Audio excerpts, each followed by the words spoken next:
because I wrote a really good song. So, anyway, it was one Sunday morning. I think it was March 26, 1969. The phone rang. It was my brother, and I hadn't even heard his voice in ages. And he said, "Look, I got these."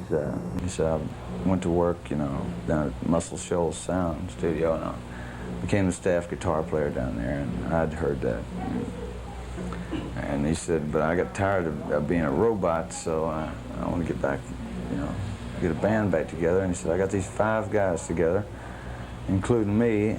And he said, "I got 2 drummers." And I went, 2 drummers?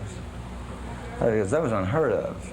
I don't think there was any. I think there was one band out that had 2 drummers in it. Probably Wayne Cochran, I don't know. And he said, "I have 2 lead guitar players, counting myself." And I thought, that's just craziness.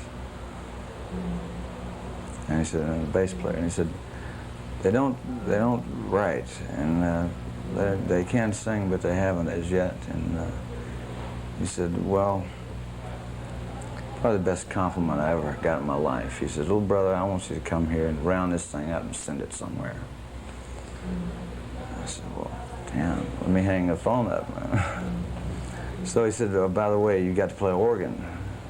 I'd never played organ before. So he said, I said, "Well, I don't play organ. I play a little piano, but it's a whole different instrument." And he said, "Well, you get your butt back here, and we'll see if we can't buy you one of those big Hammond." Well,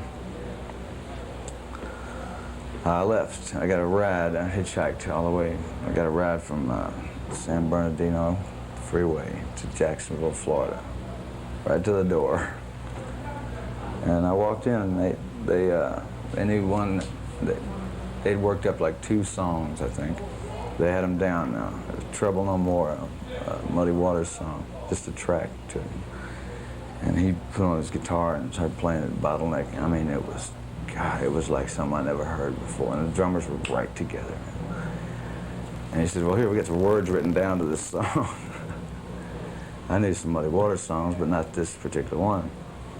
And he said, "Now we're going to go over it again. I want you to sing it, show these guys." I took him aside and I said, "Look, I don't really know if I can cut this. This is good. I'm not sure." So he said, "Well, you little punk. I mean, I've told these guys about you, and here you come all the way out here, and now you say you're not going to be able to do it." And I said, "Well, no, wait a minute." And he said a few more things that really made me mad. And I snatched the words out of his hands and bellered that tune out good and proper. And the whole thing was locked together then. I mean, it was just happened. That was the day right then. And Wait, let's change tapes.